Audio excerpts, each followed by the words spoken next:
पांडव अपनी माँ कुंती के साथ इधर से उधर भ्रमण कर रहे थे। वे ब्राह्मणों का वेश धारण किए हुए थे, भिक्षा मांगकर खाते थे और रात में वृक्ष के नीचे सो जाया करते थे। भाग्य और समय की यह कैसी अद्भुत लीला है, जो पांडव हस्तिनापुर राज्य के भागीदार हैं और जो सारे जगत को अपनी मुट्ठी में करने में समर्थ हैं। उन्हीं को आज भिक्षा पर जीवन यापन करना पड़ रहा है। दोपहर के बाद का समय था। पांडव अपनी माँ कुंती के साथ वन के मार्ग से आगे बढ़ते जा रहे थे। सहसा उन्हें वेद व्यास जी दिखाई पड़े। कुंती दौड़कर वेद व्यास जी के चरणों में गिर पड़ी। उनके चरणों को पकड़कर बिलख बिलख कर रोने लगी। उसने अपने आंसुओं से उनके चरणों को धोते हुए उन्हें अपनी पूरी कहानी सुना दी। वेद व्यास जी ने कुंती को धैर्य बंधाते हुए कहा, आंसू बहाने से कुछ नहीं होगा। जो ऊपर पड़ा है उसे धैर्य से सहन करो। जब अच्छे दिन आएंगे फिर सब कुछ ठीक हो जाएगा। चलो मेरे साथ चलो। मैं तुम्हें एक स्थान बताए दे रहा हूँ। कुछ दिनों तक वहीं रहकर समय काटो। वेद व्यास जी पांडवों को एक नगर में ले गए। उस नगर का नाम एक चक्रा था। आज के बिहार राज्य में शाहाबाद जिले में आरा नामक एक बड़ा नगर है। महाभारत काल में आरा को ही एक चक्रा के नाम से पुकारा जाता था। उन दिनों एक चक्रा में केवल ब्राह्मण ही निवास करते थे।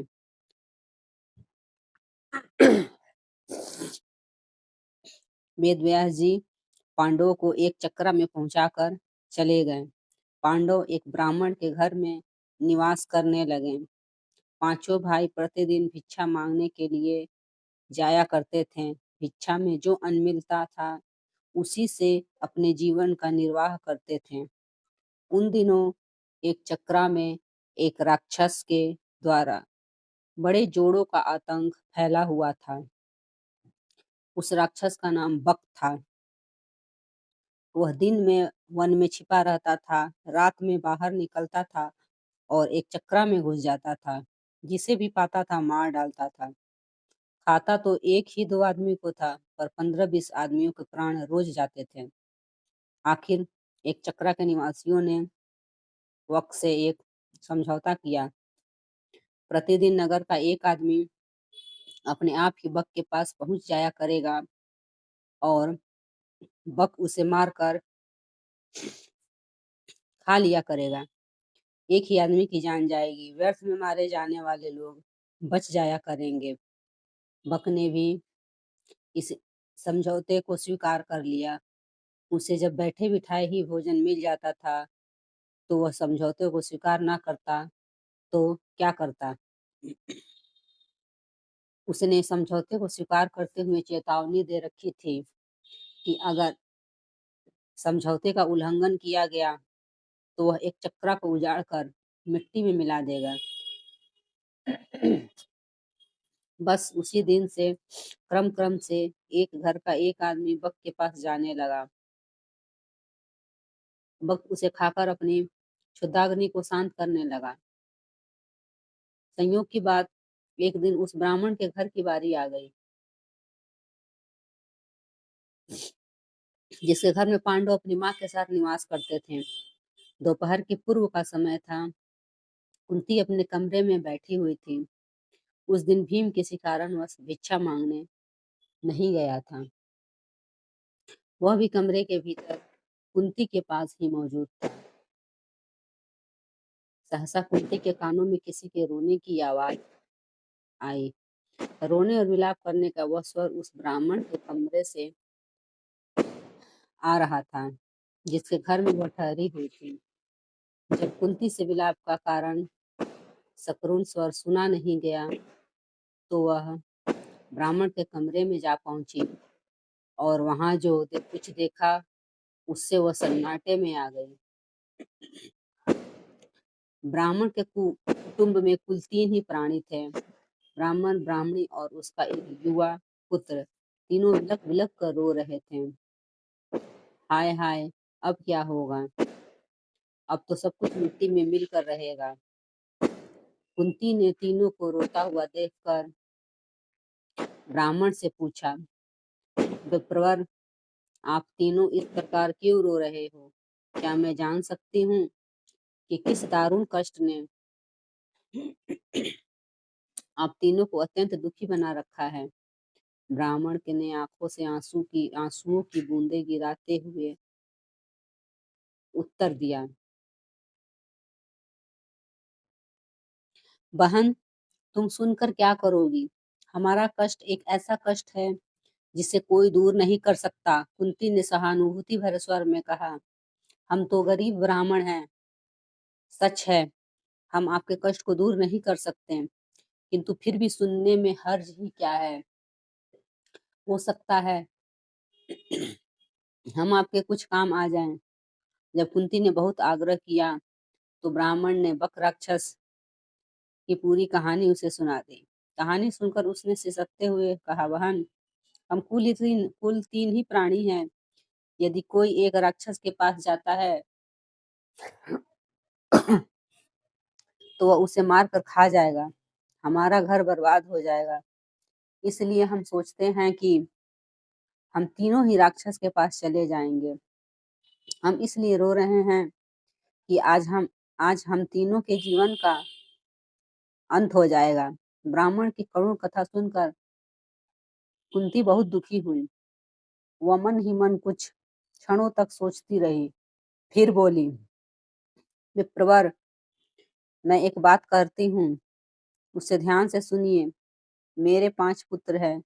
आज मैं अपने एक पुत्र को आपके कुटुंब की ओर से राक्षस के पास भेज दूंगी। यदि राक्षस मेरे पुत्र को खा जाएगा तो भी मेरे पास 4 पुत्र शेष रहेंगे। कुंती की बात सुनकर ब्राह्मण स्तब्ध रह गया। उसने परोपकार में धन देने वालों की कहानियां तो बहुत सुनी थी, पर पुत्र देने वाली बात आज उसने पहली बार सुनी। वह कुंती की ओर देखता हुआ बोला, बहन, तुम कोई स्वर्ग की देवी ज्ञात हो रही हो। मुझे इस बात पर गर्व है कि तुम्हारी जैसी देवी मेरे घर में अतिथि के रूप में है। तुम मेरे लिए पूजनीय हो। मैं अपने अतिथि से प्रतिदान लूं, यह अधर्म मुझसे नहीं हो सकेगा। मैं मिट जाऊंगा, पर मैं अतिथि को कष्ट में नहीं पड़ने दूंगा। ब्राह्मण की बात सुनकर कुंती बोली, आपने हमें आश्रय देकर हम पर बड़ा उपकार किया है। आप हमारे उपकारी हैं। हमारा धर्म है कि आपको कष्ट में ना पड़ने दें। आप अपने धर्म का पालन तो करना चाहते हैं, पर हमें अपने धर्म पालन से क्यों रोक रहे हैं? कुंती ने जब बहुत आग्रह किया तो ब्राह्मण ने उसकी बात मान ली। उसने दबे स्वर में कहा, अच्छी बात है बहन, ईश्वर तुम्हारा भला करे। कुंती ब्राह्मण के पास से उठकर भीम के पास गई। उसने पूरी कहानी भीम को सुनाकर उससे कहा, बेटा, परोपकार से बढ़कर दूसरा कोई धर्म नहीं होता। तुम ब्राह्मण कुटुंब की ओर से बक के पास जाओ। यदि बक तुम्हें मारकर खा जाएगा तो मुझे प्रसन्नता होगी कि मेरा बेटा परोपकार की वेदी पर बलिदान हो गया।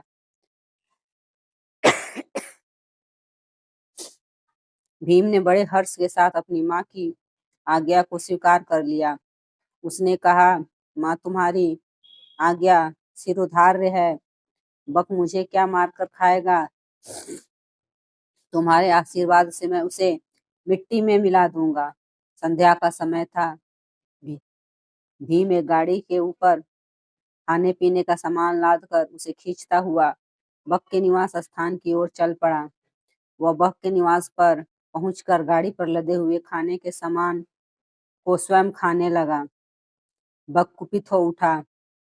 वह गरजता हुआ बोला, एक तो तुम देर से आए हो और ऊपर से मेरा भोजन खा रहे हो। इतना कहकर वह भीम पर टूट पड़ा। भीम तो पहले से ही तैयार था। दोनों में मल्ल युद्ध होने लगा। दोनों की गर्जना और ताल ठोकने के शब्दों से वायुमंडल गूंज उठा। बक ने बड़ा प्रयत्न किया कि वह मल्ल युद्ध में भीम को पछाड़ दे, पर वह सफल नहीं हुआ। वह स्वयं भीम की पकड़ में आ गया। भीम ने उसे धरती पर गिराकर उसके गले को इतने जोरों से दबाया कि उसकी जीभ बाहर निकल आई। वह प्राण शून्य हो गया। भीम उसे उठाकर नगर के फाटक के पास फेंक दिया। उधर संध्या समय चारों भाई भिक्षाटन से लौटे तो कुंती ने से सब कुछ सुनकर वे बड़े दुखी हुए। उन्होंने अपनी माँ से कहा, तुमने भीम को अकेले भेजकर अच्छा नहीं किया। हम भाइयों में वही एक ऐसा है जो संकट के समय काम आता है। कुंती ने अपने पुत्रों को समझाते हुए कहा, तुम चिंता क्यों करते हो? तुम देखोगे कि मेरा भीम बक को मिट्टी में मिलाकर आएगा। फिर चारों भाई भीम का पता लगाने के लिए चल पड़े। वे अभी कुछ ही दूर गए थे कि भीम अपनी मस्ती में झूमता हुआ आता दिखाई पड़ा। चारों भाई दौड़कर भीम से लिपट गए। भीम ने उन्हें बताया कि उसने किस तरह अत्याचारी बक को नर्क में पहुंचा दिया। भीम ने घर पहुंचकर अपनी माँ के चरण स्पर्श किए। उसने कहा, माँ, तुम्हारे आशीर्वाद से मैंने बक का संहार कर दिया। अब एक चक्रा के निवासी सदा सदा के लिए भयमुक्त हो गए। कुंती ने भीम का मुख चूमते हुए कहा, बेटा भीम, मुझे तुमसे यही आशा थी। मैंने इसीलिए तो तुम्हें बक के पास भेजा था। प्रभात होने पर एक चक्रा निवासियों ने नगर के फाटक पर बक को मृत अवस्था में पड़ा हुआ देखा। उन्हें जहां प्रसन्नता हुई वहां आश्चर्य भी हुआ। बक का वध किसने किया? क्या ब्राह्मण ने? एक चक्रा के निवासी दौड़े दौड़े ब्राह्मण के घर पहुंचने लगे। थोड़ी ही देर में ब्राह्मण के द्वार पर बहुत बड़ी भीड़ एकत्रित हो गई। ब्राह्मण के जयनाद से धरती और आकाश गूंजने लगा। ब्राह्मण ने भीड़ को शांत करते हुए कहा, भाइयों, बक का वध मैंने नहीं किया। उसका वध तो मेरे घर में ठहरी हुई ब्राह्मणी के बेटे ने किया है। एक चक्रा के निवासी इस बात को तो जान गए कि बक का वध ब्राह्मण के घर में टिकी हुई ब्राह्मणी के एक बेटे ने किया है, किंतु अधिक प्रयत्न करने पर भी वे यह नहीं जान सके कि ब्राह्मणी कौन है और उसके पांचों बेटे कौन हैं। किंतु जानने पर भी यह तो हुआ ही कि एक चक्रा निवासी ब्राह्मणी और उसके पुत्रों का बड़ा आदर करने लगे। स्वयं ब्राह्मण भी गर्व का अनुभव करने लगा कि जिस ब्राह्मणी के पुत्र के एक चक्रा के निवासियों को सदा सदा के लिए संकट मुक्त करा दिया है, वह उसके घर में अतिथि के रूप में टिकी हुई है। नमस्कार दोस्तों, अगर कहानी अच्छी लगी हो तो एक लाइक जरूर करना। धन्यवाद।